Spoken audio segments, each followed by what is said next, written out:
Hi வணக்கம். So Indian பாலிட்டியில் இன்னைக்கு நம்ம பார்க்க போகிற topic directive principles of state policy, அரசு நெறிமுறை கொள்கைகள். எல்லா டிஎன்பிசி குரூப் எக்ஸாமினேஷன்ஸுக்கும் fundamental rights, fundamental duties, DPSP, இதுதான் directive principles of state policy, schedules of the Indian constitution. இந்த 4 டாபிக்லேருந்து கண்டிப்பாக கொஸ்டின்ஸ் வரும். So before moving in to the video, myself Senthilkumar from Kallakurichi. So மறக்காமல் சேனலுக்கு சப்ஸ்கிரைப் பண்ணுங்கள். அப்போ தான் நான் போடுற ஒவ்வொரு வீடியோவும் உங்களுக்கு வியூ ஆகும். வீடியோ பிடிச்சிருந்தா கண்டிப்பாக லைக் பண்ணுங்கள், உங்கள் ஃப்ரெண்ட்ஸ்ட்டு சொல்லி ஷேர் பண்ணுங்கள். கீழே இருக்கிற கமெண்ட்டில் மறக்காமல் கமெண்ட் பண்ணுங்கள். Directive principles of state policy, அரசு நெறிமுறை கொள்கைகள். அதாவது ஒரு அரசு அது எந்த அரசாக வேணா இருக்கலாம், மத்திய அரசு இல்லை மாநிலத்தில் இருக்கிற அரசு. இந்தியாவை பொறுத்த வரைக்கும் அவங்க ஒரு லாவை ஃப்ரேம் பண்ணுறாங்க, ஒரு புது சட்டத்தை ஏற்றுறாங்க அப்படின்னா அதுக்கான ஒரு பேசிக் பிரின்சிபல்ஸ் வச்சு தான் அந்த சட்டத்தை ஏற்றணும் அப்படிங்கிறது. அந்த பேசிக் பிரின்சிபல்ஸை சொல்றது தான் இந்த DPSP, directive principles of state policy, அரசு நெறிமுறை கொள்கைகள். ஒரு அரசு நெறிமுறையோட நடந்துக்கிறதுக்கு வகுக்கப்பட்ட கொள்கைகள் அடங்கிய பகுதி இது. ஸோ இந்த டிபிஎஸ்பி அப்படிங்கிறது எந்த பகுதியில் வருது அப்படின்னா பகுதி 4, Part 4 of the Indian Constitution. So Articles 36 51 வரைக்கும் டிபிஎஸ்பி, சரத்துக்கள் 36 51 வரை. ஸோ டிபிஎஸ்பின்ற கான்செப்ட் இந்திய அரசியலமைப்பு எங்கிருந்து எடுத்திருக்கு அப்படின்னா அயர்லாந்து அரசியலமைப்பிலிருந்து எடுத்திருக்கு. அயர்லாந்து எங்கிருந்து எடுத்திருக்குன்னா ஸ்பானிஷ் கான்ஸ்டிடியூஷன்லேருந்து எடுத்திருக்கிறாங்க. ஸோ கொஸ்டின் ஸ்பெயின்ல எல்லாம் இருக்காது. இந்திய அரசியலமைப்பில் இருக்கும் அரசு நெறிமுறை கொள்கைகள் டிபிஎஸ்பி எந்த நாட்டு அரசியலமைப்பிலிருந்து எடுக்கப்பட்டது அப்படின்னா அயர்லாந்து கான்ஸ்டிடியூஷன். அடிக்கடி கேட்கக்கூடிய கேள்வி இது, அயர்லாந்து கான்ஸ்டிடியூஷன். சட்டமேதை அம்பேத்கர் என்ன சொல்லியிருக்கிறார் அப்படின்னா டிபிஎஸ்பி பத்தி, it is the novel features of the Indian constitution. Indian அரசியலமைப்பிலே இருக்கிற ஒரு முக்கியமான ஒரு சிறப்பம்சம் டிபிஎஸ்பி அப்படின்னு அவர் சொல்லியிருக்கிறாரு BR அம்பேத்கர். இந்த கொட்டேஷன்ஸ்லாம் பாலிட்டியில ரொம்ப முக்கியம்.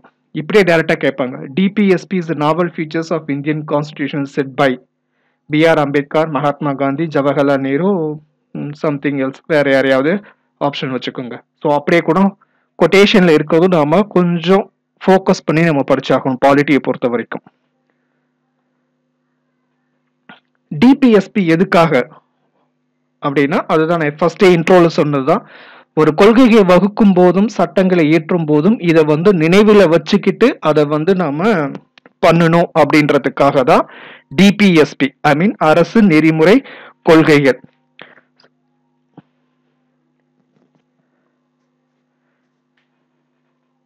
அம்பேத்கர் என்ன சொல்லியிருக்கிறார் அப்படின்னா, ஒரு தடவை கான்ஸ்டிடியூண்ட் அசம்பிளி சட்ட இதுல பேசுறப்ப அவர் என்ன சொல்லியிருக்கிறாருன்னா, மக்கள்கிட்ட போய் ஓட்டு கேட்கிற ஒரு அரசாங்கம் டிபிஎஸ்பியை நிராகரிச்சிட முடியாது அப்படின்னு அவர் தெளிவா சொல்லியிருக்கார். மக்கள்கிட்ட போய் ஓட்டு கேட்கிற ஒரு அரசாங்கங்கள் டிபிஎஸ்பியில இருக்கிற கொள்கைகளை விட்டுட்டு நீ வேற புதுசா சட்டம் ஏற்றதுக்கெல்லாம் முடியாது. அப்படி ஏற்ற மாதிரி இருந்ததுன்னா நமக்கு மக்கள்கிட்ட ஓட்டு கேட்கறது கஷ்டமா இருக்கும் அப்படின்ற மாதிரி அந்த மீனிங்ல அம்பேத்கர் சொல்லியிருந்தார். அதனாலதான் DPSP is the novel features of the Indian constitution அப்படின்றதையும் அம்பேத்கர் சொல்லியிருந்தார். சரி, இப்ப கவர்மெண்ட் டிபிஎஸ்பியை வயலேட் பண்ணிட்டாங்க, ஓகேங்களா, அரசு நெறிமுறை கொள்கைகளுக்கு இருக்கிறத மீறி ஒரு சட்டத்தை ஏற்றுனாங்க அப்படின்னா என்ன ஆகும் அப்படின்னா ஒன்னும் ஆகாது. The court can not punish the government. Fundamental rights, அடிப்படை உரிமைகளை மீறப்ப சுப்ரீம் கோர்ட் தலையிடுறதுக்கு வாய்ப்பு உண்டு. ஆனா டிபிஎஸ்பியை இம்ப்ளிமெண்ட் பண்ணுங்க, அதுல இருக்கிற மாதிரி தான் நீங்க பண்ணணும் அப்படின்னு சொல்றதுக்கு கோர்ட்டுக்கு எந்த விதமான அதிகாரம் கிடையாது. சிம்பிளா சொன்னா it is not legally enforceable by the courts, ஓகேங்களா. ஸோ கோர்ட்டால அதாவது லாவை எனாக்ட் பண்றப்ப இந்த இதெல்லாம் வச்சுக்கிட்டு, இதை மைண்ட்ல வச்சுக்கிட்டு நீங்க சட்டத்தை ஏற்றணும் தான் சட்ட அமைப்பு சொல்லியிருக்கே தவிர இதை மீறினா என்ன பண்ணணும் அப்படிங்கிறது சட்ட அமைப்பு சொல்லல. சரி, ஏன் டிபிஎஸ்பியை மட்டும் இந்திய அரசியலமைப்புல சட்டம் மீறி இது பண்ணாலுமே தண்டிக்கிறதுக்கு வைக்கல அப்படின்றதுக்கு ரீசனும் இருக்கு. ஏற்கனவே ஃபண்டமெண்டல் ரைட்ஸ், ஓகேங்களா, அடிப்படை உரிமைகளை மீறப்ப கோர்ட் வந்து தலையிட்டு நீங்க அடிப்படை உரிமைகளை மீறுறீங்க, அதனால வந்து நீங்க கண்டிப்பா பண்ணணும் அப்படின்றது.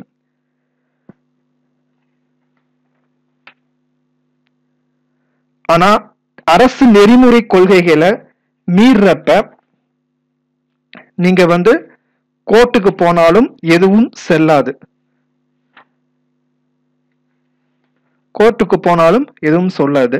ஆனா இதுவே அடிப்படை உரிமைகள், ஃபண்டமெண்டல் ரைட்ஸ், அதை மீறி கவர்மெண்ட் ஏதாவது பண்றப்ப என்ன ஆகும் அப்படின்னா, நீங்க கோர்ட்டுக்கு போகணும் அப்படின்னா கோர்ட் வந்து கவர்மெண்ட்டை கண்டிப்பா கேள்வி கேட்கும்.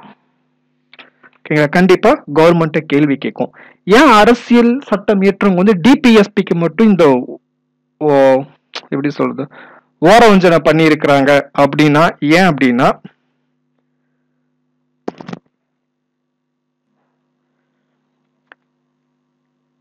ஏன் பண்ணியிருக்காங்க அப்படின்னா,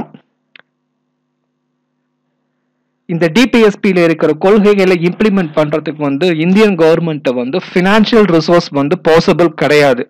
அந்த ஒரு விஷயத்துக்காக தான் வந்து இதை வந்து இம்ப்ளிமெண்ட் பண்ணல அப்படின்னா தண்டிக்கிறதுக்கோ இல்ல கவர்மெண்ட்டை வந்து நீங்க ஃபோர்ஸ் பண்ணி பண்ணணும் அப்படின்னு சொல்றதுக்கு கோர்ட்டுக்கான அதிகாரங்களை அரசியலமைப்பு தரல.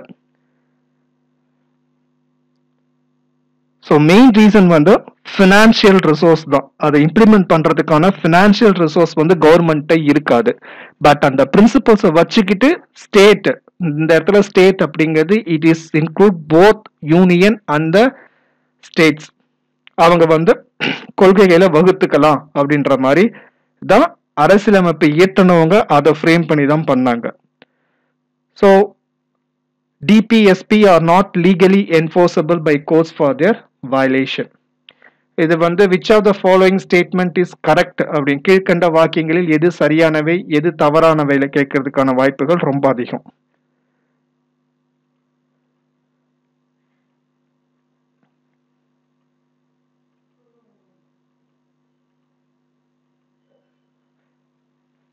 So DPSP along with fundamental rights, ஓகேங்களா, அரசு நெறிமுறை கொள்கைகளும் இந்திய அரசியலமைப்பில் இருக்கிற அடிப்படை உரிமைகளும், இது ரெண்டும் சேர்ந்து தான் இந்திய அரசியலமைப்பின் ஆன்மா மற்றும் தத்துவங்களை கொண்டதாகும். So DPSP and fundamental rights contains the philosophy of the Indian Constitution and it is the soul of the Indian Constitution.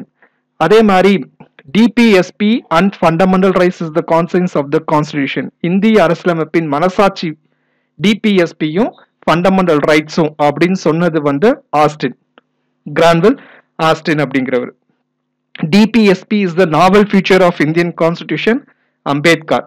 DPSP and fundamental rights is the conscience of the Indian Constitution அப்படின்னு சொல்றது வந்து Granville Austin.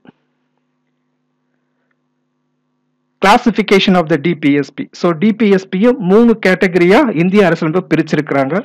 Socialist கொள்கைகள், சோசியலிச கொள்கைகள், ரெண்டாவது காந்திய கொள்கைகள், Gandhian principles, மூணாவது தாராள கொள்கைகள், லிபரல் பிரின்சிபல்ஸ். ஸோ அது கீழே ஒரு சில ஆர்டிகல்ஸ் இருக்கும்.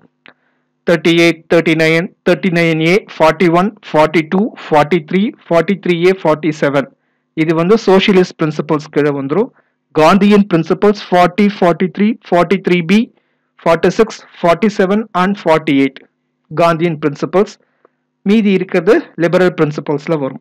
இந்த 48 அப்படிங்கிறது Gandhian principles as well as liberal பிரின்சிபல்ஸ்ல வரும். 43 and 47 வந்து comes under both socialist and Gandhian பிரின்சிபல்ஸ்ல வரும். ஸோ நம்ம ஃபோக்கஸ் பண்ண வேண்டியது எல்லா ஆர்டிக்கிளும் இருந்தாலும் மெயின் ஃபோக்கஸ் வந்து காந்திய கொள்கைகள்ல இருக்கிற அந்த 40, 43, 43B, 46, 47, 48 அந்த 6 சரத்துக்கள், அந்த 6 ஆர்டிக்கிள் காந்தியன் பிரின்சிபல்ஸை வந்து கொஞ்சம் நாம ரொம்ப ஃபோக்கஸ் பண்ணணும். ஆர்டிக்கிள் 38. ஸோ குடிமக்களின் வெல்ஃபேரை பற்றி சொல்றது, the welfare of the people in the country. Article 39 வந்து healthy development of the children. So குழந்தைகள் வந்து நல்ல ஆரோக்கியத்தோட வளர்றதுக்கான வழிமுறைகளை சொல்றது சரத்து 39. 39A free and legal aid and equal justice. ஓகேங்களா, எல்லாத்துக்கும் சமமான நீதி கிடைக்க அவர்களுக்காக இலவச சட்ட உதவியும் வழங்க வேண்டும் அப்படிங்கிறது ஆர்டிக்கிள் 39A. இந்த ஆர்டிகல் 39A அப்படிங்கிறது 42வது சட்ட திருத்தம் 1976 மூலமா ஆட் பண்ணப்பட்டது. ஓகேங்களா? 42nd கான்ஸ்டிடியூஷன் அமெண்ட்மெண்ட் ஆக்ட் 1976 படி ஆர்டிகல் 39A ஆட் பண்ணது. Article 40 organisation of village panchayat, so கிராம பஞ்சாயத்துகள் பற்றி கூறுவது 40. 41 right to work, education and public assistance, so வேலை பார்க்கறதுக்கான உரிமை மற்றும் கல்விக்கான உரிமை பற்றி கூறுவது 41. 42 humane condition and maternity relief. Maternity அப்படிங்கிறது லேடிஸ் ரிலேட்டட், மகப்பேறு, குழந்தை பிரசவம். இந்த இடத்துல ஹியூமனிக் கண்டிஷன் அப்படிங்கிறது என்ன அப்படின்னா, இந்த கருணை கொலை அந்த மாதிரிலாம் வரும் பாருங்க, அது இல்லை இந்த 42 கீழே வந்துடும். 43 லிவிங் வேஜஸ். 43A ஒரு தொழிற்சாலையில ஒரு தொழிற்சாலை இருக்குன்னா அந்த தொழிற்சாலையோட மேனேஜ்மெண்ட், மேலாண்மை விஷயத்துல பங்கெடுக்கிறதுக்கு அந்த தொழிற்சாலை வேலை பார்க்கிற தொழிலாளிகளுக்கு உரிமையை கொடுக்கிறது 43A. 43B கோஆபரேட்டிவ் சொசைட்டிஸ், கூட்டுறவு சங்கங்களை பற்றி சொல்றது 43B. 44 uniform civil code, UCC, அனைவருக்கும் பொதுவான ஒரே சட்ட திருத்தம் கொண்டு வர்றதுதான் யூனிஃபார்ம் சிவில் கோட். 45 ரொம்ப ரொம்ப முக்கியமான ஆர்டிக்கல், DPSP அடிக்கடி TNPC-MCQல கேட்கக்கூடிய ஆர்டிக்கல் 45.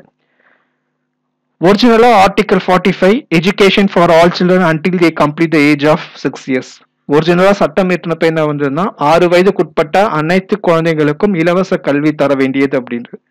ஸோ அதை 86வது சட்ட திருத்தம் 2000 படி அந்த 6 வயசை 14 வயசா இன்க்ரீஸ் பண்ணாங்க.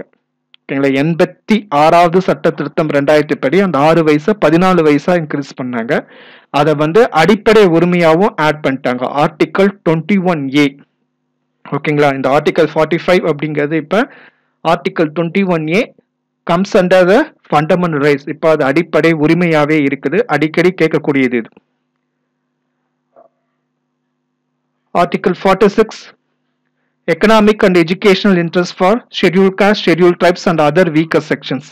ஸோ சமுதாயத்தில் மிகவும் பின்தங்கிய நிலைமையில் இருக்க தாழ்த்தப்பட்ட மற்றும் பழங்குடியின மற்றும் இதர மக்களுக்கான கல்வி மற்றும் பொருளாதார உதவிகள். Article 47 prohibit the consumption of intoxicating drinks and drugs. ஓகேங்களா? எப்படி சொல்றது, தமிழ்நாட்டில் இருக்க டாஸ்மாக் தடை செய்யும் சொல்றாங்கல்ல, அந்த ஆர்டிகல் 47 கீழே தான் வருது.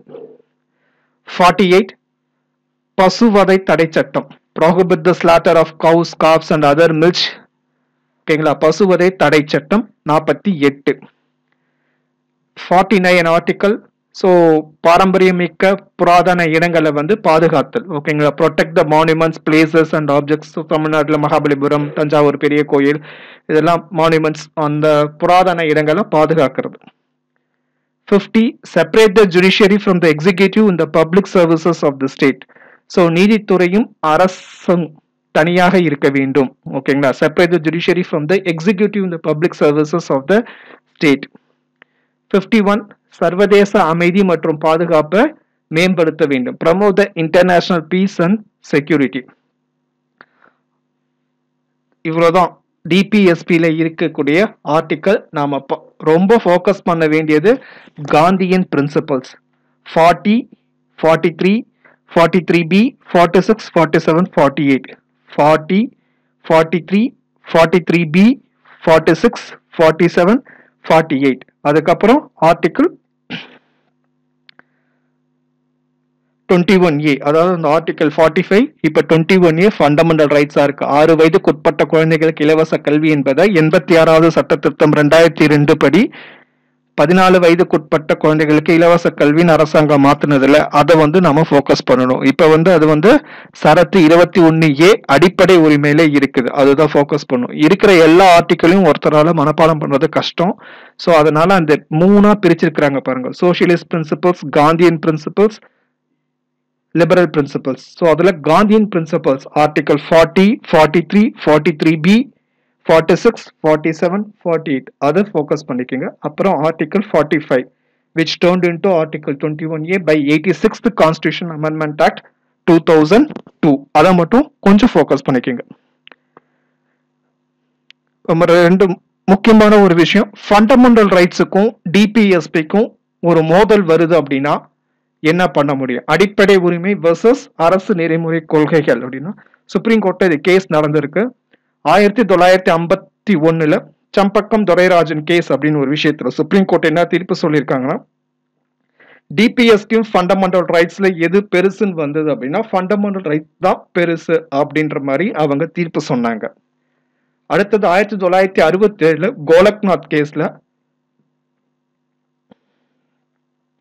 டிபிஎஸ்பியை இம்ப்ளிமெண்ட் பண்ற வேண்டிய காரணத்துக்காக ஃபண்டமெண்டல் ரைட்ஸை சட்ட திருத்தம் செய்யறதுக்கு கிடையாது அப்படின்ற மாதிரி அவங்க ஒரு தீர்ப்பு சொன்னாங்க. Fundamental rights cannot be amended for the implementation of the directive principles of state policy. 1980 Minerva mills case அவங்க என்ன ஜட்ஜ்மெண்ட் சொன்னாங்கன்னா, டிபிஎஸ்பி அண்ட் ஃபண்டமெண்டல் ரைட்ஸ்க்கு சண்டை வரப்ப ஃபண்டமெண்டல் ரைட்ஸ் தான் ஜெயிக்கும் அப்படிங்கிறது அது தனிப்பட்ட விஷயம். ஆனா இந்திய அரசியலமைப்பு அப்படிங்கிறது it is founded on the bedrock of the balance between DPSP and fundamental rights அப்படின்னு சொன்னாங்க.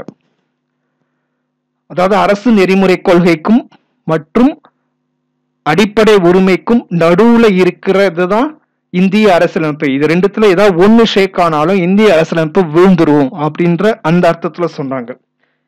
அவங்க இன்னும் நிறைய எக்ஸாம்பிள்லாம் சொன்னாங்க. 2 சக்கரம் இருக்கு, 2 சக்கரத்துல எந்த சக்கரம் பெருசு அப்படிலாம் போட்டி போடக்கூடாது, இது ரெண்டுமே பேலன்ஸா போனாதான் இந்திய அரசியலமைப்பும் பேலன்ஸா இருக்கும்னு சொன்னாங்க. ஸோ ஃபண்டமெண்டல் ரைட்ஸ் வர்சஸ் டிபிஎஸ்பில இந்த 3 கேஸ் தான் சுப்ரீம் கோர்ட் இது வரைக்கும் போயிருக்கு. 1951 Champakam Dorairajan case, 1967 Golaknath case, 1980 Minerva mills case. Fundamental rights பெருசா டிபிஎஸ்பி பெருசா சுப்ரீம் கோர்ட் போச்சு அப்படின்னா ஃபண்டமெண்டல் ரைட்ஸ் தான் பெருசு.